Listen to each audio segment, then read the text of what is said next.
آج के इस एक्सप्लेनर में खुशामदीद। आज हम एक ऐसी ज़बरदस्त और खामोश तब्दीली की बात कर रहे हैं जिसने पाकिस्तान में सरकारी कामकाज का नक्शा ही बदल कर रख दिया है। जी हाँ, हम बात कर रहे हैं नादरा ई सहूलत नेटवर्क की। एक ऐसा मॉडल जिसने सरकारी दफातर को सीधा अवाम की दहलीज तक पहुंचा दिया है। जरा तस्वुर करें, सख्त गर्मी, लंबी लाइनें और बस एक छोटा सा बिल जमा करवाने के लिए घंटों का थका देने वाला इंतजार। ये कोई पुरानी फिल्म का सीन नहीं है, बल्कि कुछ अरसा पहले तक हम सबकी रोजमर्रा जिंदगी का हिस्सा था। तो इस मुल्कगीर और अजियतनाक मसले से आखिर जान कैसे छुड़ाई गई? जल्दी से देख लेते हैं कि आज हम किन पहलुओं पर बात करेंगे। हम ई सहूलत के आगाज से शुरू करेंगे, फिर डिजिटल सर्विसेज की तौसी, गाड़ियों और पुलिस वेरिफिकेशन के कमालात, नादरा की रसाई और आखिर में इसके ज़बरदस्त मुस्तकबिल के मंसूबों पर नजर डालेंगे। तो चलें सबसे पहले बात करते हैं ई सहूलत के आगाज की। अच्छा, 2004 से पहले के वक्त में चलते हैं। कोई डिजिटल पेमेंट नहीं थी। यूटिलिटी बिल्स जमा करवाने के लिए बैंक शाम 5 बजे बंद और आखिरी तारीख पर लाइनें खत्म होने का नाम ही नहीं लेती थी।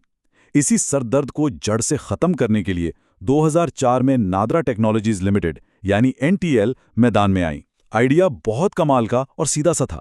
दफ्तरी औकात खत्म होने के बाद भी बस अपने मोहल्ले की दुकान या फोटोकॉपी शॉप पर जाएं और आराम से बिल जमा करवा दें। क्या कमाल की सहूलत थी, है ना? अब आगे बढ़ते हैं और देखते हैं कि यह सिलसिला डिजिटल खिदमात की तौसी तक कैसे पहुंचा। अब जरा सोचिए, आपके मोहल्ले की दुकान सिर्फ दुकान नहीं रही, बल्कि एक मुकम्मल सोहल हब बन चुकी है। इसकी 4 बड़ी बुनियादें हैं। पहला, बिलों की वसूली। दूसरा, सरकारी अदायगियां जैसे बेनज़ीर इनकम सपोर्ट की रकूम और सब्सिडी सीधा मुस्तहिकीन तक। तीसरा, बायोमेट्रिक तस्दीक, जिसमें एक्साइज और यूनिवर्सिटी के मामलात शामिल हैं। और चौथा, वन लिंक के जरिए फीसें और मोबाइल टॉपअप्स। बिल्कुल एक छत के नीचे सब कुछ आ गया है। और इन सब में सबसे जबरदस्त बात क्या है? इस पूरे निजाम की सिक्योरिटी। बायोमेट्रिक अदायगी ने गोया जादू कर दिया है। अब किसी भी मुस्तहिक शख्स को दूर दराज के दफ्तरों में ख्वार नहीं होना पड़ता। बस अपनी करीबी दुकान पर जाएं, अंगूठा लगाएं और पूरी शफाफियत के साथ सरकारी ग्रांट वसूल करें। 100% महफूज और आसान। अब आते हैं एक और जबरदस्त पहलू की तरफ, जो है गाड़ियों और पुलिस की तस्दीक का अमल। हम सब जानते हैं कि पाकिस्तान में गाड़ी की खरीदो फरोख्त कितना दर्दसर हुआ करती थी, लेकिन अब ई सहूलत ने यह मसला भी हल कर दिया है।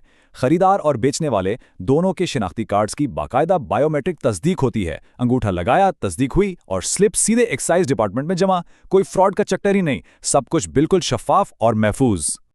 और सच पूछें तो फासलों की तो अब कोई हैसियत ही नहीं रही। एक मिसाल लेते हैं। फर्ज करें पेशावर का एक शहरी कराची में रहता है और उसे KP पुलिस का कैरेक्टर सर्टिफिकेट चाहिए। तो क्या वो पेशावर जाएगा? बिल्कुल नहीं। वो कराची में ही KP पुलिस की ऐप से अप्लाई करेगा, मोहल्ले की ई सहूलत शॉप पर जाकर बायोमेट्रिक तस्दीक करवाएगा और बस स्लिप अपलोड कर देगा। सैकड़ों किलोमीटर का फासला चंद मिनटों में सिमट गया। चले अब बात करते हैं कि इन सर्विसेज की रसाई कितनी वसी हो चुकी है।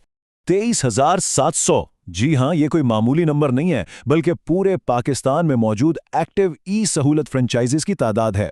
वफाकी दारुल हुकूमत से लेकर सूबों, आज़ाद कश्मीर और गिलगित बल्तिस्तान के कोने कोने तक ये एक बहुत बड़ा और मुनज़्ज़म जाल बिछा हुआ है जो आवाम को मुसलसल सहूलियात दे रहा है। इसमें एक और कमाल की बात यह है कि अब नादरा की अपनी सर्विसेज भी इन फ्रेंचाइजीज पर मिलने लगी हैं। और रफ्तार का अंदाजा लगाएं, जनवरी में ये सर्विसेज सिर्फ 256 जगहों पर थीं और अब ये 4000 मराकज़ तक फैल चुकी हैं। देखें, पाक ID ऐप मौजूद है, लेकिन हर कोई तो टेक्नोलॉजी का माहिर नहीं होता ना। इन मराकज़ ने इसी डिजिटल तफरीक को ख़त्म किया है ताकि हर आम शहरी को ये सहूलत मिल सके। ना कतार, ना इंतज़ार। ये जुमला तो सुना होगा। और सच्ची बात यह है कि ये सिर्फ एक नारा नहीं है, बल्कि इस पूरे प्रोजेक्ट की रूह है। असल मकसद ही ये है कि टेक्नोलॉजी के जरिए सरकारी काम सीधा आवाम के दरवाजे तक पहुंचे और इन थका देने वाले चक्रों से हमेशा के लिए जान छूट जाए। तो आखिर में आइए एक नज़र डालते हैं मुस्तकबिल के तौसी मंसूबों पर। इस नेटवर्क का मुस्तकबिल का प्लान बड़ा ही ज़बरदस्त है। इन्होंने इसे 2 हिस्सों में बांटा है। पहला निशाना है बड़े और गुंजान शहर, ताकि वहां मजीद मराकज़ खोलकर रश और इंतज़ार को बिल्कुल ज़ीरो किया जा सके। और दूसरा, जो शायद सबसे अहम है, वो हैं बलोचिस्तान, गिलगित बल्तिस्तान और आज़ाद कश्मीर जैसे दूर दराज इलाके, जहां शायद आबादी कम हो लेकिन सफ़र की सहूबतें बहुत ज़्यादा हैं। इन इलाकों में ये फ्रेंचाइजीज खुलने का मतलब है कि लोगों का शहरों तक जाने का अजाब हमेशा के लिए ख़त्म हो जाएगा। तो इस सब को देखने के बाद एक बहुत अहम सवाल जहन में आता है, یہ مقامی ڈیجیٹل مراکز کا تیزی سے پھیلتا ہوا نیٹ ورک آنے والے وقت میں پاکستان کے دور دراز علاقوں کے شہریوں کو مزید کتنا بااختیار بنائے گا؟ کہ ہم واقعی اس منزل کے قریب ہیں جہاں ہر سرکاری سہولت ہر شہری کی انگلیوں کے اشارے پر ہوگی؟ اس پر ضرور سوچیے گا۔ اور اس کے ساتھ ہی ہمارا یہ ایکسپلینر اپنے اختتام کو پہنچتا ہے۔ امید ہے کہ یہ جائزہ آپ کے لیے معلوماتی اور دلچسپ ثابت ہوا ہوگا۔